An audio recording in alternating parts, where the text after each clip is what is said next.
Electrical nature of matter.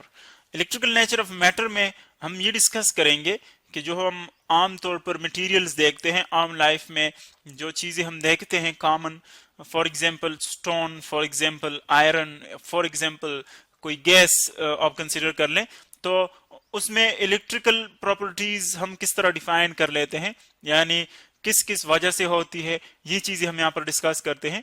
First of all electrical nature जो है उसको अगर हम सिंपल वर्ड्स में डिफाइन करना चाहे तो इलेक्ट्रिकल नेचर का मतलब होता है मैटर की एक ऐसी फंडामेंटल प्रॉपर्टी है, इंट्रिंसिक प्रॉपर्टी जिसको हम कहते हैं, यानी जो बाय बर्थ उस मैटर के साथ होती है उसको हम कहते हैं इंट्रिंसिक प्रॉपर्टी। इस वजह से इस पर एक इलेक्ट्रिकल चार्ज मौजूद होता है, इलेक्ट्रिकल चार्ज मौजूद होता है। इलेक्ट्रिकल चार्ज एक्चुअली चार्ज इसकी एक प्रॉपर्टी है मैटर की, इलेक्ट्रिकल चार्ज, जिसकी वजह से वो और चार्ज बॉडीज पर फोर्स अप्लाई कर सकती है, तो उसको हम कहते हैं इलेक्ट्रिकल चार्ज। अब इलेक्ट्रिकल नेचर जो है वो क्यों होता है, कहां पर हम उसको जीरो कह सकते हैं, कहां पर हम उसको नेगेटिव या पॉजिटिव कह सकते हैं, वो हम मैटर की यहां पर डिस्कस कर लेते हैं। इससे पहले जरूरी है कि हम जो एटम का स्ट्रक्चर है वो रिवाइज कर ले कि एटम किस तरह होता है, किन किन चीजों से बना होता है।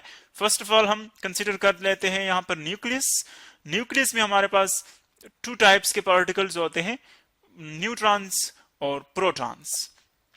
एन यहां पर न्यूट्रॉन्स को शो कर रहा है, एन शो कर रहा है न्यूट्रॉन्स को जो कि दोनों न्यूक्लियस के अंदर होते हैं, पी प्रोटॉन्स को शो कर रहा है, ये भी न्यूक्लियस के अंदर होते हैं।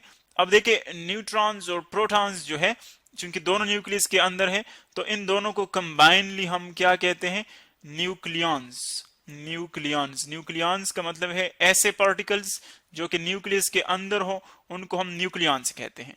ये तो न्यूक्लियस आ गई किसी भी मैटर का, एटम का। अब इसके इर्द गिर्द कुछ स्मॉल पार्टिकल्स मूवमेंट करते हैं इस तरह ऑर्बिट्स में, इसके अराउंड मूव करते हैं, और जिन पाथ्स पर वो मूव करते हैं, इन पाथ्स को देखिए यहां पर हम शो कर रहे हैं, और इन पाथ्स को क्या कहते हैं हम, इन पाथ्स को हम कहते हैं शेल्स। शेल्स या इनको हम ऑर्बिट्स भी कहते हैं, शेल्स और ऑर्बिट्स।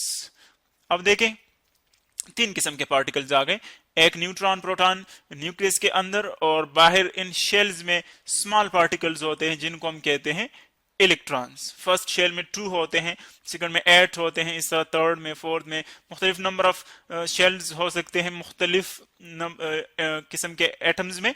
तो यहां पर अगर हम देखें तो 3 फंडामेंटल पार्टिकल्स हमारे पास आ गए, प्रोटॉन, न्यूट्रॉन और इलेक्ट्रॉन। अगर इनको हम कंपेयर कर लें मैस के लिहाज से, for example, so mass of proton जो है वो इक्वल होता है 1800 times the mass of electrons approximately, यानी 1800 इलेक्ट्रॉन का मैस अगर हम कंबाइन कर ले तो उससे सिर्फ एक प्रोटॉन का मैस बनता है।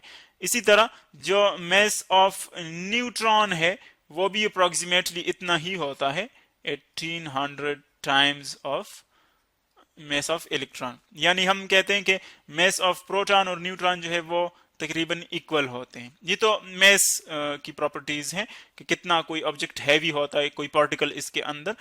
अब अगर हम चार्ज की बात करें तो एक्चुअली जो न्यूट्रॉन है, जिस तरह के नाम से जाहिर है, ये न्यूट्रल होता है, न्यूट्रॉन, यानी इस पर कोई चार्ज नहीं होता।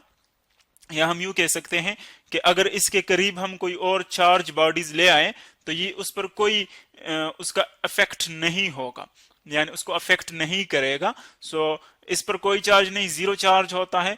और जो प्रोटॉन और इलेक्ट्रॉन्स हैं इन दोनों पर इलेक्ट्रिकल चार्जेस होते हैं। अब इन दोनों पर जो इलेक्ट्रिकल चार्जेस होते हैं, एक इंटरेस्टिंग चीज ये है कि इन दोनों के इलेक्ट्रिकल चार्ज की जो मैग्नीट्यूड्स हैं वो इक्वल होते हैं, यानी जितना स्ट्रेंथ इसके इलेक्ट्रिकल चार्ज का होता है प्रोटॉन का, वही इलेक्ट्रॉन का भी होता है, लेकिन दोनों एक दूसरे के सेंस में अपोजिट होते हैं। यानी वो नेचुरली इस तरह बने हुए हैं, नेचुरली इस तरह डिजाइन किए हुए हैं कि ये एक दूसरे को अट्रैक्ट करते हैं। यानी इसका जो चार्ज है वो इलेक्ट्रॉन को अपनी तरफ अट्रैक्ट करता है चार्ज की वजह से, यानी इलेक्ट्रॉन इस पर अपनी तरफ फोर्स अप्लाई करता है यूं, और प्रोटॉन इस पर यूं फोर्स अप्लाई कर लेता है, अपनी तरफ उसको अट्रैक्ट कर लेता है। तो देखिए दोनों एक दूसरे को अट्रैक्ट कर लेते हैं, इसका मतलब ये है कि इनके जो चार्जेस हैं वो एक दूसरे को अट्रैक्ट करते हैं, यानी हम ये कह सकते हैं कि ये अपोजिट है। अगर हम इसको फॉर एग्जाम्पल आसानी के लिए अपनी आसानी के लिए सिंबल्स दे दे, तो हम कहेंगे कि एक जो है वो प्लस है, दूसरा जो है वो नेगेटिव चार्ज है, पॉजिटिव और नेगेटिव। तो प्रोटॉन पर इसका जो चार्ज है इसको नाम दिया गया पॉजिटिव, और इलेक्ट्रॉन पर जो चार्ज है उसका नाम दिया गया नेगेटिव।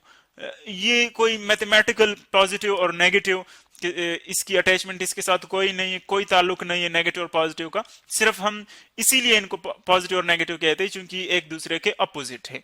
अब अगर हम देखें तो एक और इंटरेस्टिंग बात यह है कि जब भी हम किसी एलिमेंट का एटम देखते हैं, एटम, तो उसमें नंबर ऑफ प्रोटॉन्स इक्वल होते हैं नंबर ऑफ इलेक्ट्रॉन्स के, यानी हम यूं लिख सकते हैं number of protons is equal to number of electrons. किसी भी आप एटम में देखें तो ये इक्वल होते हैं, यानी जब वो अपने जो है स्टेबल फॉर्म में होता है, यानी उसको हमने आयोनाइज नहीं किया होता है। तो जब इस तरह होता है तो चूंकि दोनों के नंबर इक्वल हैं तो इसीलिए हम कहेंगे कि इस एटम पर कोई चार्ज नहीं होगा। चूंकि दोनों इक्वल हैं और अपोजिट हैं तो एक दूसरे को क्या करते हैं, एक दूसरे को कैंसल आउट कर लेते हैं, एक दूसरे को इफेक्ट को जो है वो फिनिश कर लेते हैं। लेकिन अगर हम यूं करें कि फॉर एग्जाम्पल किसी एटम से हम एक इलेक्ट्रॉन को बाहर निकाल लेते हैं, यूं एक इलेक्ट्रॉन को हमने रिमूव किया, एक इलेक्ट्रॉन बाहर चला गया। तो अगर हम फॉर एग्जाम्पल सोडियम की एग्जाम्पल ले लें, let's suppose we have sodium. So sodium में हमारे पास जो अरेंजमेंट है देखिए वो इस तरह होता है, सोडियम Na से रिप्रेजेंट कर लेते हैं, उसमें जो नंबर ऑफ प्रोटॉन्स है वो हमारे पास है 11, और जो नंबर ऑफ इलेक्ट्रॉन्स है वो भी 11 है। तो जब हम इससे एक फॉर एग्जांपल निकाल लेंगे तो हमारे पास इलेक्ट्रॉन्स कितने रह जाएंगे, -1। सो ये हमारे पास रह जाएंगे 10। अब देखिए इलेक्ट्रॉन्स 10 रह गए और जो प्रोटॉन्स है वो वही 11 है, क्योंकि प्रोटॉन न्यूक्लियस के अंदर होते हैं, उनकी नंबर चेंज नहीं हुई है। तो प्रोटॉन्स 11 और इलेक्ट्रॉन्स 10। तो इस केस में आप देख रहे हैं कि दोनों एक दूसरे को बैलेंस नहीं कर रहे हैं, यानी अगर हम देखें कि 10 प्रोटॉन्स जो है, 10 प्रोटॉन्स वो 10 इलेक्ट्रॉन्स के इफेक्ट को कैंसिल कर रहे हैं, लेकिन जो एक्स्ट्रा प्रोटॉन है, चूंकि प्रोटॉन्स 11 है तो इसीलिए उसके लिए कैंसिल करने के लिए फिर दूसरा इलेक्ट्रॉन नहीं है, जो एक प्रोटॉन रह गया इसके लिए पेयर में कोई इलेक्ट्रॉन यहां पर मौजूद नहीं है। तो इसीलिए इस एटम पर प्रोटॉन्स का जो इफेक्ट है वो ज्यादा हो जाएगा।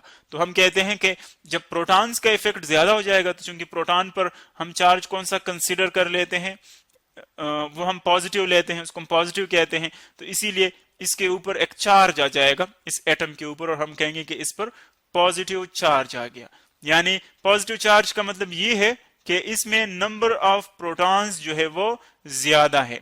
और अगर हम फॉर एग्जांपल इसी सोडियम एटम में इलेक्ट्रॉन्स ऐड कर ले, यानी फॉर एग्जांपल इसमें प्रोटॉन्स 11 है और इलेक्ट्रॉन्स 11 है, हम इसमें एक इलेक्ट्रॉन को ऐड कर लेते हैं सपोज, या कोई और एटम भी आप ले सकते हैं। तो जब आप इसमें एक इलेक्ट्रॉन ऐड कर लेते हैं फॉर एग्जांपल यू, तो इसमें 12 इलेक्ट्रॉन्स हो जाएंगे। तो देखिए इस केस में अब इलेक्ट्रॉन्स जो है वो नंबर में ज्यादा है, 11 प्रोटॉन है और 10 इलेक्ट्रॉन्स है। तो इसीलिए 11 इलेक्ट्रॉन और 11 प्रोटॉन तो एक दूसरे के इफेक्ट को कैंसिल कर लेंगे, लेकिन जो एक्स्ट्रा इलेक्ट्रॉन है उसके लिए कैंसिल करने के लिए कोई और प्रोटॉन नहीं है। सो फिर हम कहेंगे कि इस पर एक नेगेटिव चार्ज आ जाएगा, क्योंकि अब यहां पर इलेक्ट्रॉन्स जो है वो ज्यादा है। तो नेगेटिव चार्ज का मतलब होता है कि इसमें इलेक्ट्रॉन की नंबर ज्यादा है, पॉजिटिव चार्ज का मतलब हो कि इसमें प्रोटॉन नंबर ज्यादा है। तो इस तरह हम देखते हैं कि जो हमारे पास ऑर्डिनरी मैटर है आमतौर पर हम देखते हैं उसमें इलेक्ट्रॉन और प्रोटॉन की नंबर इक्वल होती है, तो इसीलिए हम कहते हैं कि वो